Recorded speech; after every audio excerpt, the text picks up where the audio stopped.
Hello and welcome to your channel for creative studies. So today we would be doing BGS 183, that is of the course BGS 183, that is of study and writing skills. Okay, that is writing and study skills. So section A में अगर आप देखिएगा आज हम लोग क्या करेंगे, आज हम लोग कुछ इंपॉर्टेंट क्वेश्चंस के बारे में हम लोग डिस्कस करेंगे एंड एज वी फॉलो हम लोग और भी कुछ वीडियोस लाएंगे BGS 183 का. आज हम लोग इंपॉर्टेंट क्वेश्चंस देखेंगे, क्या क्या क्वेश्चंस आ सकते हैं, और हम लोग ये वीडियो के बाद एक और वीडियो आएगा जहाँ पर हम लोग दिसंबर टर्म एंड 2021 में कैसे पेपर आया था उसके बारे में वी विल बी डिस्कसिंग, जहाँ हम लोग देखेंगे कैसा टाइप का क्वेश्चंस है, कैसे टाइप को आपको मार्किंग आपको कैसे अटेम्प्ट करना है, कैसे करना है, इसके बारे में हम लोग डिस्कस करेंगे और क्या क्या इंपॉर्टेंट है आज का सेशन में मैं ये बताऊँगा. आप लोग क्या कीजिएगा कि ये क्वेश्चंस को एक बार बुक में देखिएगा, आपका एसएलएम में जो आपका हार्ड कॉपी होगा या आपका जो भी सॉफ्ट कॉपी होगा उसमें आप ज़रूर से देखिएगा, ठीक है. इसके साथ साथ अगर कुछ इंपॉर्टेंट चीज़ होगा तो मैं उसको एक्सप्लेन भी करूँगा, but I need some time because I am just recovering. मेरा हेल्थ उतना अच्छा नहीं था, तो I will be coming up with more explanation videos if possible as well.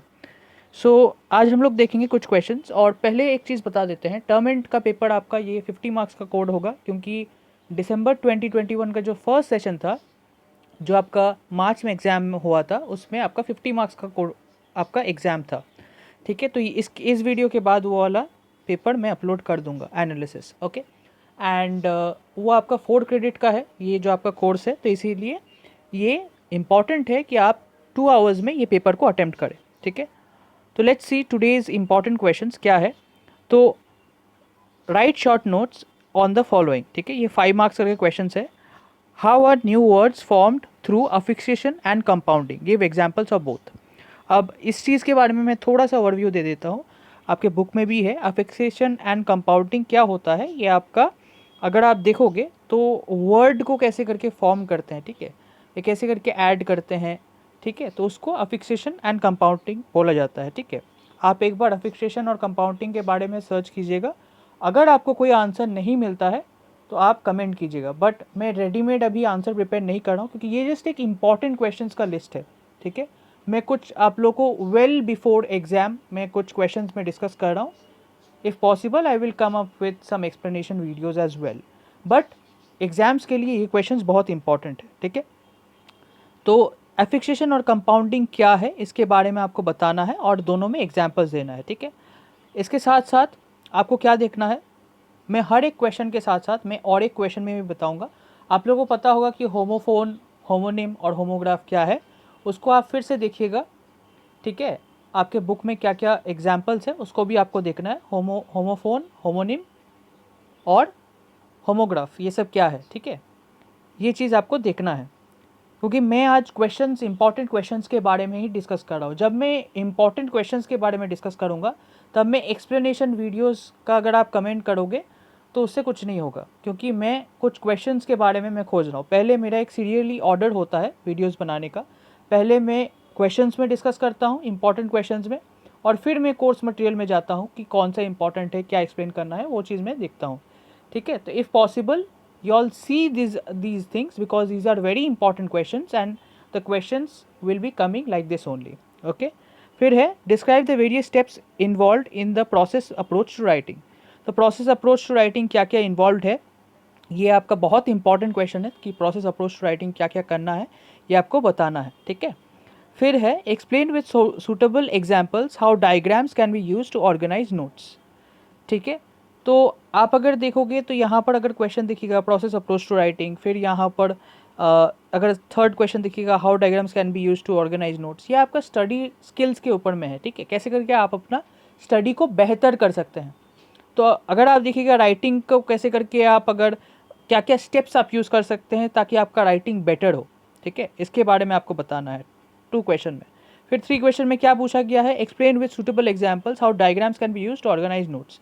आपका कोई भी राइटिंग जब आप लिखते हो तो आप क्या कीजिएगा कि अगर आप डायग्राम बनाते हो तो वो और आपका एक्सप्लेनेशन में आपको बहुत अच्छे से समझ में आता है, ओके. तो इस चीज़ से क्या होता है कि आपका जो नोट्स है वो बहुत ही प्रेजेंट फुल होता है, ठीक है. इट इज़ मोर अपीलिंग और आपको पढ़ने का भी वो इच्छा करेगा जब भी आप अपने नोट्स को देखिएगा, ठीक है. फिर है 4 क्वेश्चन है what aspects should be considered while writing a process analysis. Okay, आपका प्रोसेस एनालिसिस में क्या एस्पेक्ट्स आपको कंसिडर करना है वाइल यू आर राइटिंग, ये आपको देखना है। फिर है how can cohesive devices can be used to bring about coherence in a paragraph, give suitable examples. ठीक है, तो कोहेसिव डिवाइसेस क्या है इसके बारे में आपको बताना है। कोहेसिव और कोहेरेंस बहुत इंपॉर्टेंट है, तो आपको पैराग्राफ में गिव सूटेबल एग्जांपल्स आपको देना है। आज के बारे में मैं सिर्फ इंपॉर्टेंट क्वेश्चंस के बारे में ही डिस्कस कर रहा हूँ। ठीक है, तो ये एग्जाम के लिए आपके बहुत इंपॉर्टेंट है। अब मैं आपको 2-3 क्वेश्चन दे रहा हूँ। ठीक है, आपको सर्च करना है कि what is Cornell note taking method, बहुत अच्छे से दिया गया है, बहुत इंपॉर्टेंट है आप लोग के लिए। फिर है आपका एक बुक में दिया गया है कि प्रेसी, ठीक है, समरी और पैराफ्रेज में क्या डिफरेंस है, आप बुक में देखिएगा। ये आपका 2 क्वेश्चन मैंने बताया, कॉर्नेल नोट टेकिंग मेथड, फिर है प्रेसी, समरी, पैराफ्रेज। ये आपके बहुत इंपॉर्टेंट क्वेश्चंस है, इसीलिए ये चीज़ को एक बार बुक में देखिएगा। मैं चाहता हूँ कि आप ये बुक में देखिए। अगर आपको कोई चीज़ समझ में नहीं आता है, कोई भी क्वेश्चन, तो आप कमेंट कीजिएगा, मैं उसको ज़रूर से एक्सप्लेन करूँगा। ठीक है, that is how the process will be going on. ठीक है, और भी मैं क्वेश्चंस के बाद में कुछ इंपॉर्टेंट क्वेश्चंस बोलूँगा। So if you all can do then please write it in some copy और you can see the video again. Okay, फिर सेक्शन बी क्या है, what strategies would you adopt to become a critical reader. तो क्या strategies आप adopt करोगे जिससे आपका क्रिटिकल रीडर से आप अच्छे हो सकते हो। ठीक है, फिर क्या है, what are the probable hard spots in English grammar for those who learn English as a second language. ठीक है, तो प्रोबेबल हार्ड स्पॉट्स क्या है इन इंग्लिश ग्रामर में for those who learn English as a second language. अगर आप देखोगे तो आप जानते होगे कि होमोफोन्स, ठीक है, होमोनिम्स, ठीक है, होमोनिम्स आप देखे होगे कि होमोनिम्स क्या है, सेम नेम। इसीलिए मैंने बोला कि होमोनिम्स, होमोफोन्स और होमोग्राफ्स देखिएगा। तो अगर आप देखिएगा कि इंग्लिश ग्रामर में बहुत सारा स्पेलिंग का एक डिफरेंस होता है। फिर आप अगर देखोगे प्रोनाउंसिएशन में बहुत सारा वर्ड का है, एक है ट्री, दूसरा है थ्री। ठीक है, फिर थ्राइस और बहुत सारा वर्ड का ना प्रोनाउंसिएशन में डिफ्रेंशिएट होता है। फिर आप एक पॉइंट ये दे सकते हो कि होमोफोन क्या है या स्पेसिफिकली होमोनिम क्या है। ठीक है, होमोनिम में देखिएगा कि सेम नेम में बहुत सारा club club club club club, तो जो आपका जो डिफरेंट टाइप का मीनिंग है। ठीक है, फिर आपका बैंक और बैंक, तो कौन सा बैंक है अगर आप कोई सेंटेंस में नहीं दीजिएगा तो बहुत सारे लोग नहीं समझ पाते हैं वो चीज़ को। ओके, तो अगर कोई सेकंड लैंग्वेज लर्नर होगा तो उसको टाइम लगेगा ये सब चीज़ को सीखने में। वो अगर कोई ये वर्ड उसको सामने उसको बोला जाएगा तो उसको दिक्कत होता है। ठीक है, तो ये सब चीज़ है। How is persuasive writing different from argumentative writing, ये आपका बेगला 138 में भी था, and again this is coming up. ये सब क्वेश्चंस है। How is persuasive writing different from argumentative writing, persuasive writing में कन्विंस किया जाता है। ठीक है, फ्रॉम द वर्ड परसुएड। ठीक है, और आर्ग्यूमेंटेटिव राइटिंग में फैक्ट्स, फिगर्स, ये सब चीज़ दिया जाता है, डेटा, साइंटिफिक रिपोर्ट्स। ठीक है, अकॉर्डिंग टू एक्सपर्ट्स ऐसे करके बोला जाता है, तो you have to see this. फिर है illustrate your answer with examples of both, ये आपको बताना है। आप बोल सकते हो जैसे पर्सुएसिव राइटिंग में कोई ऐड के ऊपर में है, पप्पी के ऐड में, या कोई भी चीज़ में बाइंग के लिए ऐड में है, या बहुत सारा चीज़ है, तो वो पर्सुएसिव राइटिंग में बताया जाता है।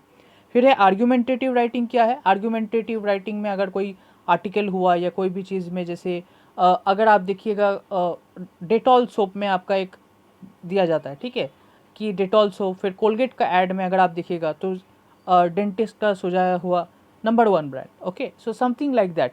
तो उसमें क्या होता है कि वहाँ पर एक फैक्ट्स दिया जाता है कि 99% आपका जर्म्स को किल करता है, से सपोज डेटॉल सोप या समथिंग लाइक दैट। तो ऐसे करके आपको आर्ग्यूमेंटेटिव राइटिंग में आपको एग्जाम्पल देना है। ओके, फिर क्या है कि briefly discuss the 3 major types of study skills and how they help us to become better learners. ये भी आपका बहुत इंपॉर्टेंट क्वेश्चन है। अगर आप दिसंबर 2021 सेशन जब हम लोग देखेंगे तब हम लोग एग्जैक्टली आंसर्स के बारे में भी हम लोग डिस्कस करेंगे। ठीक है, आज का सेशन खाली इंपॉर्टेंट क्वेश्चंस के ऊपर में ही है। I am again repeating it क्योंकि ये आपके लिए एग्जाम के लिए बहुत इंपॉर्टेंट है। मैं कुछ एक्स्ट्रा क्वेश्चंस भी दे रहा हूँ। ठीक है, वो सब चीज़ को भी आप देखिएगा। ठीक है, तो briefly describe 3 major types of study skills and how and show how they help us become better learners. ठीक है, ये आपके लिए बहुत इंपॉर्टेंट है। अब अगर आप क्वेश्चंस में अगर आप देखोगे, मैंने प्रेसी समरी और पैराफ्रेज के बारे में बताया, ठीक है। फिर कॉर्नल नोट टेकिंग मेथड में बताया। फिर आप देख सकते हो नोट टेकिंग क्या है, नोट मेकिंग क्या है, ठीक है। फिर अगर आप देखोगे और भी जो चीज़ है, अगर बुक में असाइनमेंट आपको बहुत अच्छे से देखना है, ठीक है। जो आपने असाइनमेंट सॉल्व किया है ये आपका बहुत इंपॉर्टेंट है, क्योंकि ये कोर्स आपका 50 मार्क्स का होगा। तो don't leave any of the things casually, क्योंकि आपका जो क्वेश्चंस है आपका कुछ अनसीन चीज़ भी आएगा, ठीक है। तो try to score as much marks as possible, ठीक है। एटलीस्ट आपका डेफिनेशंस में आपको जितना हो सके आपको करना पड़ेगा, ठीक है। फिर ये सेक्शन सी क्या है कि right a paragraph of about 150 words on the topic given below, underline the topic sentence after writing the paragraph. अब मैं आपको एक चीज़ बताता हूँ, आपको देखना है दो चीज़, टॉपिक सेंटेंस और थीसिस स्टेटमेंट क्या है इसके बारे में आपको देखना है। टॉपिक सेंटेंस आपका क्या होता है और थीसिस स्टेटमेंट आपका क्या होता है। मैं आपको बार बार बोल रहा हूँ कि अगर आपको कोई चीज़ में स्पेसिफिक चीज़ आपको खोजने में डाउट हो रहा है तो you will be asking me in the comment box, I will answer that. और अगर आपको कोई स्पेसिफिक आंसर में आपको एक्सप्लेनेशन चाहिए तो भी मैं उसके लिए सोचूंगा कि मेरे को देना है कि नहीं, ठीक है। क्योंकि मैं ये चीज़ इसीलिए बोल रहा हूँ कि एग्जाम पॉइंट ऑफ व्यू के लिए these questions are very important.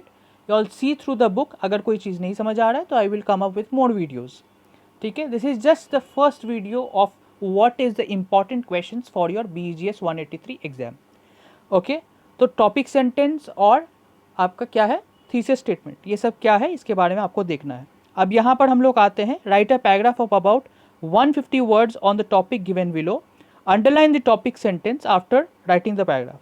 क्या है, protecting our cultural heritage aspects to be considered, इसके बारे में आपको बताना है, ठीक है।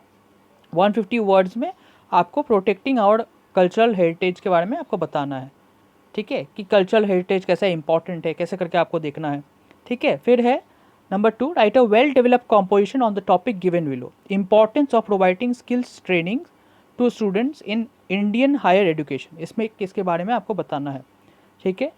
तो यहाँ पर importance of providing skills training to students in Indian higher education, यहाँ पर जितना डिफरेंट स्किल्स है, शायद वो ओरेटरी स्किल्स हुआ या बहुत सारा स्किल्स होता है जो आपका आफ्टर इंडियन हायर एजुकेशन में आप उसको ट्रेनिंग दिया जाता है, ठीक है। प्रेजेंटेशन स्किल्स है, ओरेटिंग स्किल्स है, फिर डिबेटिंग स्किल्स है, बहुत सारा स्किल्स है जो कि एक इंसान को, फिर कम्युनिकेशन स्किल्स है, बहुत सारा स्किल्स है जो इंडियन हायर एजुकेशन में ये ट्रेनिंग दिया जा सकता है, जिससे वो इम्पॉर्टेंट है। Your composition should have a clear introduction, body and conclusion. फिर राइटिंग स्किल्स के बारे में हो सकता है, ठीक है, और कैसे करके बेटर कर पाए, या और भी जो चीज़ है इसके बारे में आपको देखना है।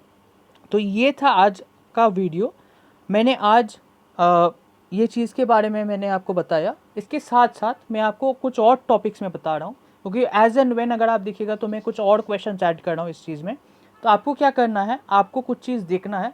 जैसे टर्म एंड दिसंबर 2021 सेशन में आपका रिव्यू आया था, ठीक है, रिव्यू और लेटर आया था। तो आपको रिव्यू और लेटर का जो फॉर्मेट है वो भी आपको देखना है कि व्हाट इज़ रिव्यू क्या है, कैसा वो फॉर्मेट है, वो भी आपको देखना है। हम लोग नेक्स्ट जो वीडियो आएगा ये आपका दिसंबर 2021 का जो सेशन रहेगा उसके बारे में हम लोग एनालिसिस करेंगे और उसके बारे में मैं आंसर्स भी डिस्कस करूँगा। Today is only about most important questions और the important questions that might come in the coming examination. So that is it for today and I wish you कि आप ये चीज़ को खोजें और एक बार देखें कि वो क्या है नहीं है। अगर कोई डाउट होगा तो I am always there. Thank you so much. Please like, share and subscribe this video, subscribe this channel. Thank you so much.